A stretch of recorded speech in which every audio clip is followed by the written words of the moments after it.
On this show, we introduce you to a guy that I met out in Park City when I was skiing named Jojo, and you're going to learn a whole lot about what makes your brand unique.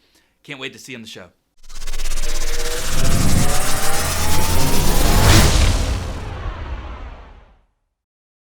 Okay, so this is actually a really recent story. Christian Webb, my business partner, and I, we went out to Park City at the end of February, beginning of March, and took a little ski trip. This is in 2021. We're still having to wear masks all over the place and stuff. Christian and I get separated, so we're sitting there on the mountain, and we get separated. I ended up taking some really tough expert terrain. He couldn't, chicken. He's going to kill me when he listens to this, by the way. And I'm standing in line, and ski lifts, chairlifts are kind of weird anyways, because you're standing there with a bunch of people, you're just sitting there, and you have a bunch of people in line that are not really doing anything except waiting. It's kind of like waiting in line at an amusement park, or waiting in line at the DMV almost, but you're getting ready to do something exciting, so it's probably at least a little bit better than the DMV. So separated from my group, trying to get back up with them, and these chairlifts are huge. They have 5-6 people that can sit on them at the same time. I even think there's a chairlift somewhere that seats 8 now. But anyway, I'm by myself, and so I am sitting in line, and I hear this guy pop up behind me, and he's a little bit of an old timer, and he's like, "Hey, does anybody wanna get another person here on the chairlift with them?" I was like, "Yeah, man, come on in. I'm by myself out here," and I was like, "What's up, man? I'm Reece." And I go to give him a fist, and I'll never forget the way that he did this, because it just from the gate I knew that I was about to have a really interesting conversation with this guy. He goes, "You can call me Jojo."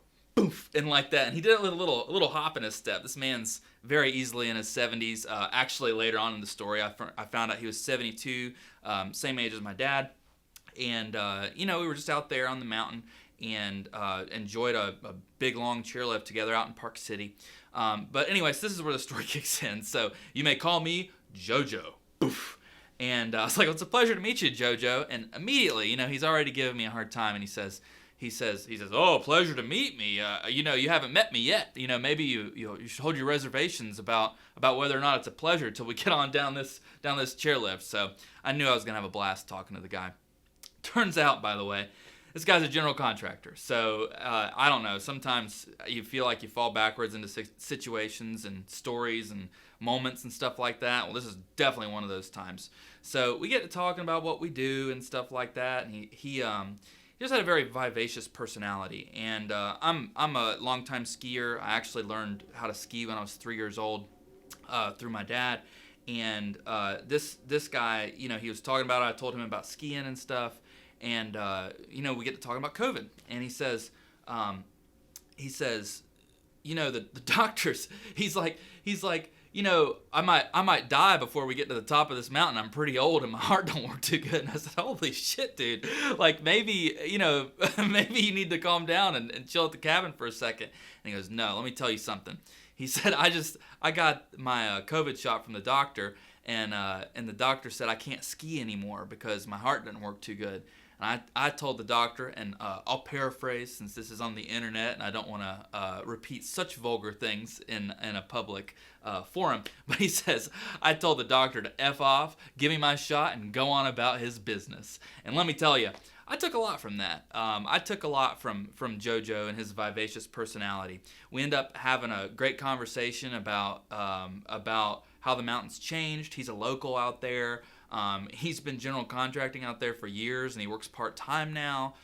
He talked about how business was great, and he basically worked when he wanted to, and then for the rest of the days he skied. So it was a really interesting conversation, but I took a lot from this man. He was out there doing what he loved. He obviously loved being a general contractor for so many years. He was in his 70s, still out there kicking it, having fun. And by the way, this guy could ski. I mean, he was out there, and he was showing us up. I mean, he was definitely somebody worth watching. Very vulgar mouth. He was talking about it. I actually later on that day, I saw him bust his butt a little bit, and I heard him say some words that were maybe not so friendly for public. But anyway, the point of this story, how this gets back into how you market your business, how you can have big construction energy is I met this man in a brief moment. I met him just by circumstance. We just happened to be standing next to one another. We happened to be in line together. We happened to jump on a chairlift together. And he just had a big personality, and I loved that. I loved how he immediately jumped in, started giving me a hard time about being an East Coast boy that couldn't ski too well. And we immediately got along and had a great time. And I think this is a great way that you can speak to your customers as well. It was very familial out of the gate. It was something where instantaneously, he immediately jumped in, started giving me a hard time. And of course, know your audience, right? I mean, don't immediately just start cursing up a storm or giving somebody a hard time that you've never met before. But at the same time, I mean, he was able to really draw me in. I learned a lot about his business, the way things worked and stuff like that. And had I been thinking about it, or had he needed the work, I mean, he was full up on work. He wasn't interested in marketing or anything like that. But he was locked and loaded and had plenty of work to do. And he was only part-time anyway. He had mentioned how he had retired and gone on, and all that he wanted to do was ski the rest of his days out. So Jojo, if you're seeing this message, man, I hope you're out there skiing, having the time of your life, because you definitely inspired me to have a wonderful day out on the slopes. Till next time.